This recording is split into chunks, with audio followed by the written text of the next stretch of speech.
What's going on, guys? Welcome to Everything Always. My name's Michael Roman, aka Allfire's man. What a trailer for Guardians of the Galaxy 3, and I can confirm this is different than the one they showed earlier in the year at SDCC, which means there is all brand new footage, a ton of Easter eggs, not only what's going on with Rocket, the High Evolutionary, what's going on with Gamora, our first look at Adam Warlock, and what's going on with the team itself, where their future lies, and I have a really good idea, just from pieces of this film, what a main narrative may be throughout the whole thing. We're breaking down the entirety of the brand new Guardians of the Galaxy Volume 3 trailer, but first, if you could grab the subscribe button. We do daily Marvel content at the channel, and that's all we do. Everything from official Easter egg breakdowns, trailers, and reviews, to the occasional industry insider report, and everything in between. So if that sort of thing's for you, hit the subscribe button, leave a comment down below. That will automatically enter you to win our ongoing PS5 giveaway. It's right around the corner. We're also giving away exclusive variant comics all month long in December. All you have to do to be entered to win, hit the subscribe button, leave a comment down below. We'll get into all the giveaway stuff at the end of the video. Now, one of the hallmarks of the very first Guardians was its soundtrack, and really for the entire franchise, James Gunn's choice of music and how it mirrors the scenes and actual feel of the film is something that from the beginning has always set his Guardians films apart from the rest of the MCU. The trailer is no different. You see the Marvel Studios logo fade to a vintage stereo receiver, and although the music hasn't quite kicked in yet, the entire trailer is set to Space Hogs in the meantime, which is yet another prime example of James Gunn understanding the lyrical content of the song and matching the tone to what we're seeing in the trailer perfectly. The song's chorus goes, "We love the all of you, where lands are green and skies are blue, where all in all, we're just like you.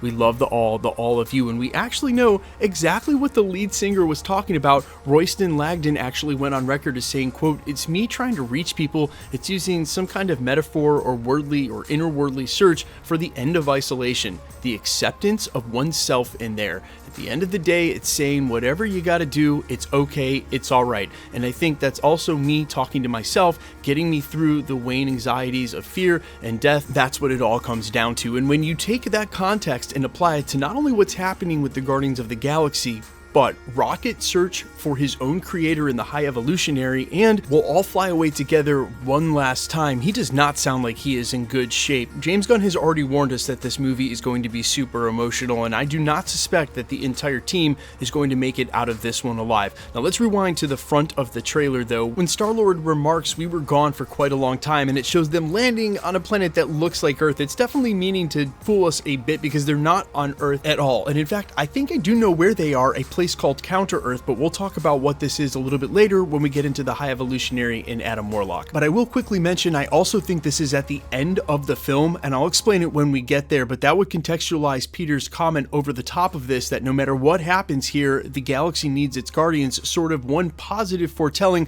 that no matter who and what doesn't make it past this films, the Guardians will continue. That's when the music breaks and we hear Mantis say, "Don't forget where we came from," and we see what is Rocket's origin play out, at least for a couple of frames. Now, the hand you see coming into the cage is actually the character, the High Evolutionary, played by Chukwudi Iwuji, who played Myrn during Peacekeeper, and that's when James Gunn said he approached him about being the villain for this film. Also heaped a ton of praise on him by saying he was one of the strongest acting talents that he'd ever worked with. Cannot wait for his portrayal. But in the meantime, we're going to take a couple of frames over the next, say, 30 seconds of this trailer to point out something now that's confirmed about the narrative, the story itself that James Gunn is doing, and how I think it fits into the plot. To me, this is very clearly James choosing to use circular storytelling for the Guardians of the Galaxy, meaning at the end of the trilogy, we find ourselves in the exact same place we found them at the beginning. However, it's meant to illustrate how the characters have changed. In this case, that circle is finding themselves back in jail, where outside of Nebula, they all originally met during the first Guardians film with another prison break. I think that prison will be on this, what looks like the High Evolutionary's base. You can sort of tell by the Frankenstein-esque flesh design, and if you zoom in all the way, you can confirm that those are actually spaceships flying in and out of there. And then this shot again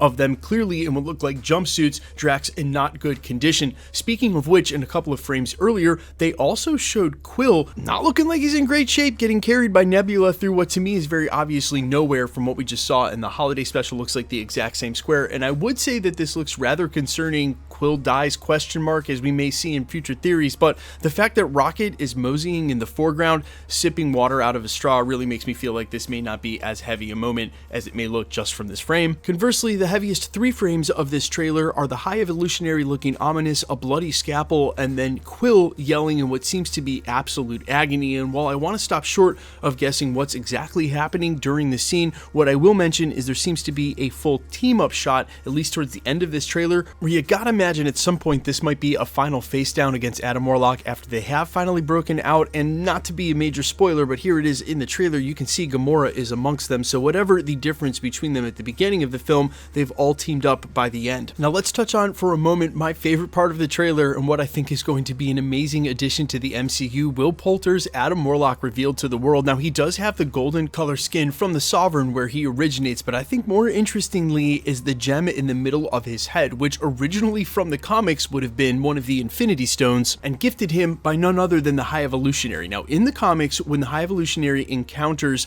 Adam Warlock in one of his cocoons, he's actually working on near completion of an artificial planet called Counter-Earth, located on the far side of the sun, intended to be an Earth-like world free of evil. That's where I think we see the Guardians at the beginning of this trailer and what I think will be towards the end of the film, because when Drax straight up assaults a kid with a basketball, when the whole neighborhood is standing on the street, the worst that happens to him is people throw rocks at his head. Not the most violent response. Now there's a renegade creature on Counter-Earth called the Man-Beast, which leads the High Evolutionary to believe the planet needs to be destroyed. But Warlock, who emerges from his cocoon with a strong moral center, persuades the High Evolutionary to send him to Counter-Earth to confront the Man-Beast and save the planet's civilization. The High Evolutionary gave him the new name Warlock and bestowed upon him the Soul Gem, one of the Infinity Stones, which he affixes to Warlock's head. Now, incidentally, we did just talk about Infinity Gems this morning at the channel, but I don't think that any of the TVA are going to make their way into the 616 continuity where this is taking place and then onto Adam Warlock's forehead, and I think it's undeniable the appearance doesn't look like an Infinity Stone either. There is a 7th Infinity Stone, which we can talk about in a separate video. It is called the Ego Stone, incidentally, would seem to have some real follow-through for the story. But here's the thing. I'm not sure if Marvel plans on doing the whole Soul World story where he's trapped there with Pip or what's in his future, because where he would have been a part of an Infinity Gauntlet storyline with Thanos, all of that storyline has passed. I don't think Adam Warlock needs the Soul Stone to completely be the character that he was presented in the comics, and I think it as likely Marvel Studios could downplay that entirely, just make it a power gem or a power of source. We'll have to wait and see which way they go with it. There's already going to be a ton of theories out there, but I think very clearly it's not the Soul Stone, so we can rule that out. Again, the only way he'd have access to one is via the TVA, and I just don't think that's happened at this point in the timeline. If you want my idea about how the TVA and those Infinity Stones might actually come into play before Secret Wars, I just covered that this morning in a video I'll link at the end of this. Now, there are obviously some other Easter eggs still in this video, and we'll have more breakdown and theories to come at the channel. I wanted to go ahead and cover the basics, especially this sort of circular storytelling where they originally all met in a jail and had to prison break, and apparently they're going to have to do the same thing here. I think that's very clever and will reveal a lot. Guys, I certainly hope that Rocket continues in the MCU and doesn't die. I know he looks in really bad shape at the end of this, but man, I certainly hope he makes it. You guys let me know all your thoughts down below.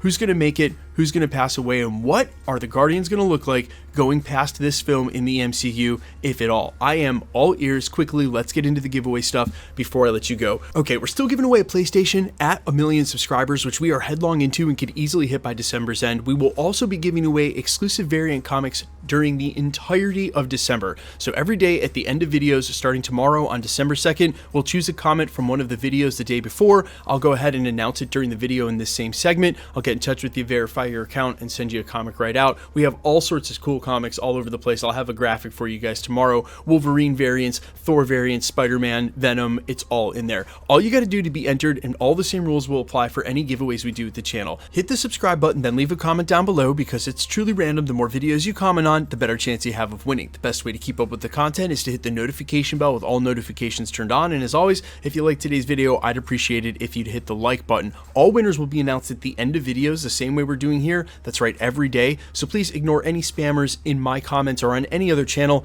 or any other platform for that matter. Make sure when you interact with me or anybody else that it actually has a check mark by my name. There are so many spammers on every platform, and it sucks that YouTube hasn't eradicated them yet, but they are still there. My name's Michael Roman. You can find me in a couple of places, Instagram and Twitter at I'mFires. You can also find me on Spotify, YouTube, Amazon, Apple, iTunes, under All Fires with original music. And while I sincerely appreciate you checking my music out, thanks for checking this channel out. Stick around. We'll be posting again real soon.